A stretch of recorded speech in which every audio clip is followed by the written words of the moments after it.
శ్రీరామ రామ రామేతి రమే రామే మనోరమే సహస్రనామ తత్తుల్యం రామనామ వరాననే శ్రీరామ రామ రామేతి రమే రామే మనోరమే సహస్రనామ ఓం భద్రం కర్ణేభి శృణుయామ దేవాః భద్రం పశ్యేమాక్షభిర్యజత్రాః స్థిరైరంగైస్తుష్టువాగంసస్తనూభిः వ్యసేమ దేవహితం యదాయుః స్వస్తి న ఇంద్రో వృద్ధశ్రవాः స్వస్తి నః పూషా విశ్వవేదాః స్వస్తి నస్తార్క్ష్యో అరిష్టనేమిః స్వస్తి నో బృహస్పతిర్దధాతు. ఓం శాంతి శాంతి శాంతి. ఓం నమో భగవతే వాసుదేవాయ నమః. ఉపనిషద్ దర్శనం వచన పఠనం. అథర్వ వేదాంతర్గత ఉపనిషత్తులలో 9వది శ్వేతోపనిషత్. శ్లోకం: ఇచ్ఛాజ్ఞాన క్రియాశక్తి త్రయం యద్భావ సాధనం తద్బ్రహ్మ సత్తా సామాన్యం సీతాతత్వముపాస్మహే. ఇచ్ఛా జ్ఞాన క్రియాశక్తులనే 3 శక్తులు ఎలాంటి దివ్యభావాన్ని సాధించడానికి ఉపయోగపడతాయో అలాంటి బ్రహ్మసత్తాతో సమానమైన సీతాదేవి తత్వాన్ని ఉపాసిస్తున్నాను. పూర్వం ఒకనాడు దేవతలు బ్రహ్మ దగ్గరికి వెళ్ళి, పితామహ, సీత అంటే ఎవరు, ఆమె ఎలాంటి రూపం కలిగి ఉంటుంది అని ప్రశ్నించారు. బ్రహ్మదేవుడు వారికిలా సమాధానం చెప్పాడు: సీతాదేవి మూలా ప్రకృతి స్వరూపిణి, అందుకే ఆమె ప్రకృతి అని పిలువబడుతుంది. సీత అనే పదంలో మొత్తం 3 అక్షరాలున్నాయి. ఆమె సాక్షాత్ మాయా స్వరూపిణి. విష్ణువు ప్రపంచ బీజం. ఈకారం మాయా, సకారం సత్యం అమృతం ప్రాప్తం. చంద్రుడు తకారం లక్ష్మీ బీజం. శ్రీకారం వైరాజం సోమ అమృతావయవాలు కలిగిన దేవి ఈకార స్వరూపిణి అవుతోంది. ఆ దేవి ఆభరణాలతో ముత్యాలతో అలంకరించబడి ఉంది. అది మహామాయ, శబ్దబ్రహ్మ రూపం. అందుకే స్వాధ్యాయం సమయంలో ప్రసన్నురాలవుతోంది. సమున్నతమైన భావాల్ని ఉత్పత్తి చేస్తుంది. ఇక రెండో మాయ పృథ్వీ భాగంలో హలం అనగా నాగలి చివర సీతగా జన్మించింది. ఈకార స్వరూపిణి అనే ఆమె ఆ దేవికి చెందిన 3వ మాయ. అది అవ్యక్త రూపంలో ఉంటుంది. సౌనకీయమైన సౌనికీ తంత్రంలో సీతాదేవి ఈ విధంగా వర్ణించబడి ఉంది. ఆమె శ్రీరాముడి సన్నిధిలో జగదానంద కారునిగా ఉన్నది. సృష్టి స్థితి లయకారిని కూడా ఆ సీతాదేవే. ఆ సీతమ్మ వ్యక్తంగా ఉన్న అన్ని జీవుల శరీరాలలో మూల ప్రకృతి స్వరూపిణిగా జ్ఞేయ రూపంలో ఉంటుంది. ఆమె ప్రణవ స్వరూపిణి కనుక ప్రకృతి అనే వ్యవహరిస్తారు. ఆమెనే బ్రహ్మవాదిని అని కూడా అంటారు. ఆ దేవి ఆదాతో బ్రహ్మ జిజ్ఞాస, సర్వరూపిణి, సర్వవేదమయి, సకల వేదమయి, సర్వకీర్తిమయి, సర్వధర్మమయి, సర్వలోకమయి, సర్వాధార కార్యకారణమయి, మహాలక్ష్మి తదితర దేవేశుల భిన్నాభిన్న రూపమయి, చేతనాత్మక బ్రహ్మ స్థావరాత్మక గుణకర్మ విభాగ భేదంలో దేహస్వరూపిణి. ఆమె దేవ, ఋషి, మనుష్య, గంధర్వ స్వరూపిణి. అలాగే అసుర, రాక్షస, భూత, ప్రేత, పిశాచ దేహాలు ధరించినది. పంచభూత, ఇంద్రియ, మనఃప్రాణ స్వరూపిణి కూడా ఆమెనని తెలుస్తోంది. ఆ సీతాదేవి 1 ఇచ్ఛాశక్తి, 2 క్రియాశక్తి, 3 సాక్షాత్ శక్తి అనే నామాలతో 3 రూపాల్లో శక్తి స్వరూపిణిగా ఉన్నది. ఆమె శ్రీ భూ నీల భద్రరూపిణి, ప్రభావరూపిణి, సోమ సూర్యాగ్ని రూపిణి అవుతుంది. ఆ జనని సోమరూపిణిగా ఓషధుల్ని పుట్టిస్తోంది. కల్పవృక్షం, పుష్ప, ఫల, లత, గుల్మాత్ములైన ఓషధ భేషజాత్మిక ఉంది. అమృతం రూపంలో దేవతలకి మహాస్తోమ రస ఫలాన్నిస్తోంది. అలా దేవతలకు అమృత రూపంలో, మానవులకి అన్నం రూపంలో, పశువులకి గడ్డి రూపంలో, ఇలా సకల జీవులకి ఎన్నో విధాలుగా ఆహారాన్ని అందిస్తోంది. ఆ సీతాశక్తి సూర్యాదులతో సకల లోకాల్ని ప్రకాశిస్తోంది.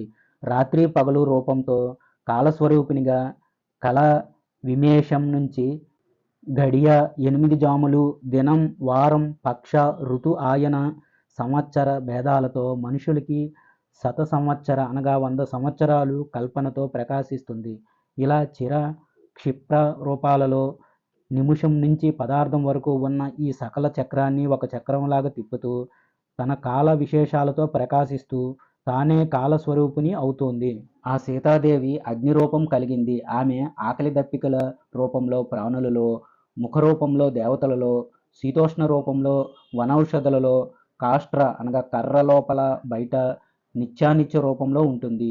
ఆ శ్రీదేవి మొత్తం 3 రూపాలు ధరించి శ్రీహరి సంకల్పం ప్రకారం లోకాల్ని రక్షిస్తూ ఉంటుంది. కాలానుగుణంగా ఆయా అవతారాలు ధరిస్తుంది. శ్రీ అని, లక్ష్మి అని, భూదేవి అని ఆమెను పిలుస్తారు. ఆ తల్లి సప్తసాగరాల్లో నీరుగా, సప్తదీపాలతో కూడిన భూమిగా, భూమి మొదలు 14 లోకాలకి ఆధార ఆధేయమైన ఓంకార రూపిణిగా ఉంటుంది. సీతాదేవి అవతార రూపమైన నీలాదేవి విద్యున్మాలి రూపంలో సకల ఓషధులకి, ప్రాణులకి పోషణ నిమిత్తం సర్వస్వరూపిణిగా ఉంటుంది.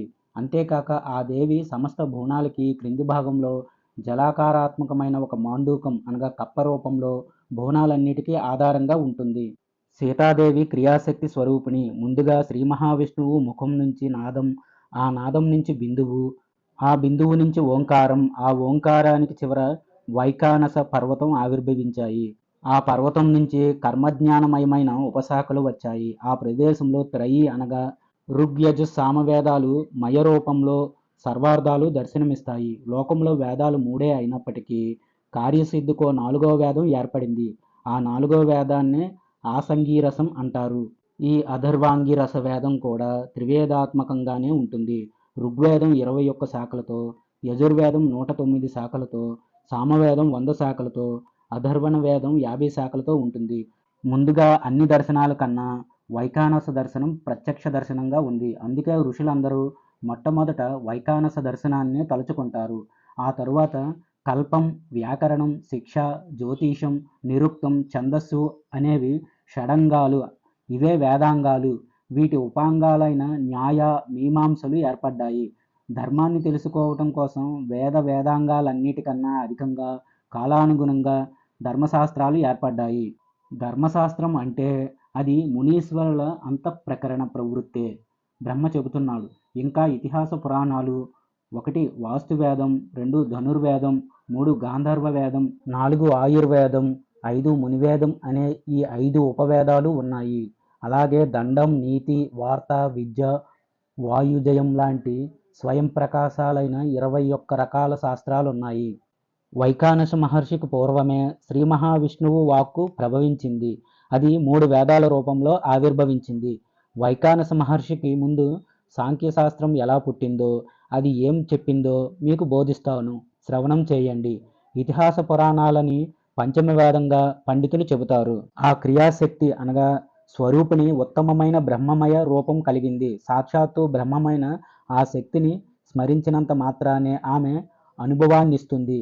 అంతేకాక ఆ దేవి నిగ్రహానుగ్రహ స్వరూపిణి, శాంతి తేజోరూపిణి. ఆమె వ్యక్తావ్యక్త కారణ చరణాది సమగ్ర అవయవ రూపంలో భేదాభేద రూపంగా ప్రకాశిస్తుంది. ఆ దేవి భగవంతుడి సహచారినిగా ఉంటుంది. అనపాయిని అయిన ఆమె అనావతారం సాధువులకి సహాయ ఆశ్రయాల్ని ప్రసాదిస్తుంది. కళ్ళు మూసి తెరిచేంతలోనే సృష్టి స్థితి సంహార తిరోధాన అనుగ్రహాది శక్తుల్ని ఆమె ప్రదర్శించగలదు. ఇంత సమర్థులు కలిగిన ఆ దేవి అనగా సీత సాక్షాత్తు శక్తిగా ప్రస్తుతించబడుతోంది. ఇచ్ఛాశక్తి అనేది 3 విధాలుగా ఉంటుంది. 1 యోగశక్తి, 2 భోగశక్తి, 3 వీరశక్తి అని. 1 యోగశక్తి ప్రళయకాలంలో విశ్రాంతి తీసుకుంటున్న భగవంతుడి అనగా శ్రీహరి వక్షస్థలంలో శ్రీవత్సాకార రూపంలో విశ్రమిస్తూ ఉంటుంది. 2 భోగశక్తి భోగరూపంలో కల్పవృక్ష, కామధేను, చింతామణి, శంఖ, పద్మనిధుల్ని, నవనిధుల్ని ఆశ్రయించి ఉంటుంది.